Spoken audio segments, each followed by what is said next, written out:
Hey guys, this is Tara. So I was asked today to make a video basically explaining why I created Double S and why I think that buying horses out of the kill pen is the right way to go, especially when our horses are priced over kill plant price, and why our horses are priced over kill plant price. So we don't really call them a kill plant. I see that said online a lot. We call it a processing plant. I don't know, but okay. So basically, Jacob and his dad have all these horses and they were shipping them to slaughter, and I hated seeing the horses go to slaughter, so I did something about it. So instead of sitting around complaining about it on the internet and being angry, I woke up and decided to create Double S.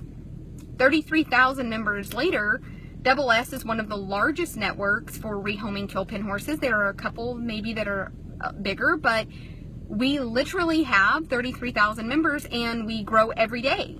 And so I didn't cry, I didn't complain, I didn't sit online and say how much I hated horse slaughter. I decided to make a difference for the horses. And the best way for me to make a difference was to create a network to sell them to the public. Originally the horses were priced right at or around kill plant price. Here's the issue with that. As we grew, we required employees. Yeah. Here's the thing about employees. They cost money. So we started having to hire employees. We have a rider that comes. People wanted more extensive videos. People wanted video. People wanted quarantine options. People just wanted more and more things, which is fine, except for we have to hire an employee to render those services. So we've grown, we have lots of employees, and the horses are priced at what they're priced at. It's far below market value. If someone else owned the same horses, they would want more for them. We try to give the horses 10 days. To be honest, when this was just a straight kill pen, the horses would be here probably 24 to 48 hours and they would ship to slaughter.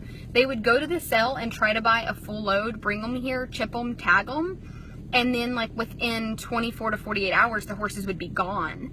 So there was virtually no overhead. I mean, buy them, bring them, chip them, tag them, ship them. That's the process at pretty much all kill pens. So anytime you run into a kill pen that offers a rehoming project, it does cost them a little bit of money because they're now having to kind of feed and hay those horses. I noticed a lot of kill pens though give you like 24 hours to have the horse off their place, and they live in different locations where there are quarantine facilities around them. We don't have any close to us. I would love for somebody to open one where people could have their horses picked up and moved out of here. That would be great. I'm trying to think of anything else that the reason that I personally think buying from a kill pen is a good option is, one, when you go to an auction, you really can't determine the horse's true demeanor. One, they ride around in a little bitty area, and a lot of horses that aren't very broke sometimes will appear more broke in those little areas because they have to turn around. By no means does that mean don't go to the auctions. I would love for people to start buying the horses before the kill pens get them. That, it prevents a lot of issues, but we have a lot of people that call us that tried that and they ended up with horses that once they got them home, they were nothing like they had anticipated. I say if you're just rescuing to rescue, that's a wonderful option. If you have the time to go sit at the sale and bid and take the horse home from there, that is a wonderful option, and I'm all for it. It's definitely buyer beware. I can't speak for other kill pens. I know that ours has a guarantee that if you don't like the animal you purchase, you are more than welcome to bring it back and exchange it. If you live out of state and you really can't afford at this point to have the horse brought back and then have a new one shipped to you, what we've started doing is trying to rehome the horse from you.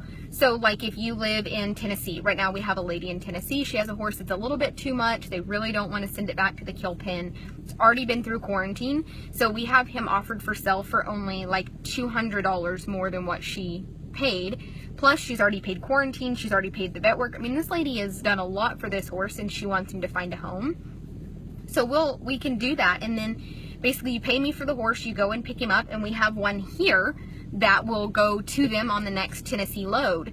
So we are more than happy to try to help accommodate a situation if it arises to where the animal doesn't work out. And we all work really hard, and frankly, for people to get mad and say, one, you know, the horses are priced more than plant price. Well, unfortunately, we've grown enough to where if I sold about 5 of them a week, I could do it myself and I could handle it, and they would be cheaper, and we would have virtually no overhead. I could handle 5 a week, but it's a blessing. We are selling sometimes 4 or 5 times that a week. So, basically, they used to ship 1 to 2 loads to slaughter a week, and so that's how much money they needed, was the plant price for that many horses to pay the bills. Now we need to sell that many horses privately and give them the plant price so that they can pay their bills, and then we have what we made over plant price to pay the overhead on Double S. It's very basic business. Anybody that has any business sense can completely understand where I'm coming from, why the horses are priced the way they are. Plant price is pretty good right now. It's, I don't know, I haven't called in a long time. I used to call every once in a while just so I knew for myself, or I would look sometimes at Gary's bills and kind of see what they looked like, but I haven't had a need to do that lately because we don't really ship to slaughter anymore. I mean, all the horses that don't pass inspection really don't pass inspection, and they've been mixing them with horses from another place. Like they'll have 10 here or 5 there, and they're horses that I can honestly say, even if one of you guys thought you wanted to take it home, you would end up with a horse that just had no purpose. I mean, none either, or no quality of life. You know, there's something underlying wrong that's going to progressively get worse that needs to just be stopped. Now,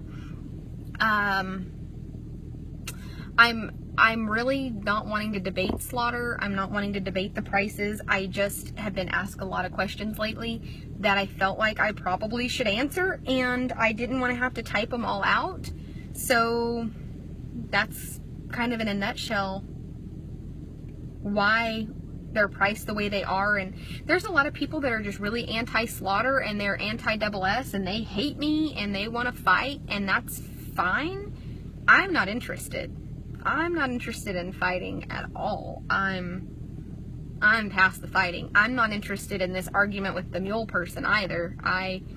If you want to wage war on me because you feel like my prices are too high and that I should be ashamed of myself because they only have 10 days to sell, then you need to take a step back and you need to go back a notch. Be mad at the people that dropped them off at the sale barn. Be mad at the sale barns. Be mad at the kill plants. Be mad at the people that demand horse meat.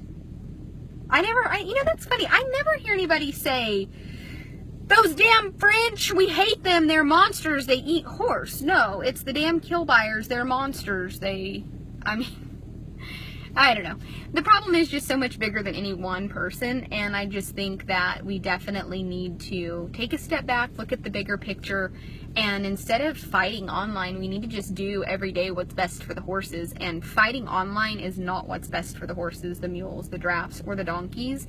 It's a huge waste of time and energy. It's ridiculous, and it's childish. I understand a lot of people want attention, and they need clients, and they see money exchanging hands, and they get very envious.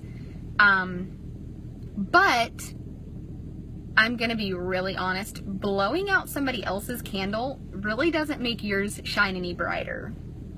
And if you think that somebody like myself should be ashamed of myself for rehoming the horses, then you should see what happens to the horses and mules when someone like me walks away because somebody like you continuously attacks me.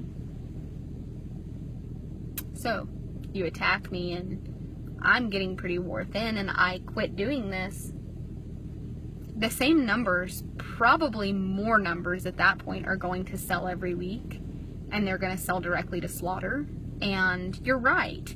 You're right. There won't be as much profit made per horse, except for it's not really profit. See, people are going to lose their jobs at that point. Our rider, the people that work the quarantine here, the people that work the pens, that basically clean all the horses up and hold them on vet day. So if I walk away and Double S doesn't exist, people lose their jobs, the horses go directly to slaughter, and I'm not really sure who you think wins, because Gary and Jacob still make the same amount of money because they only get plant price. The profit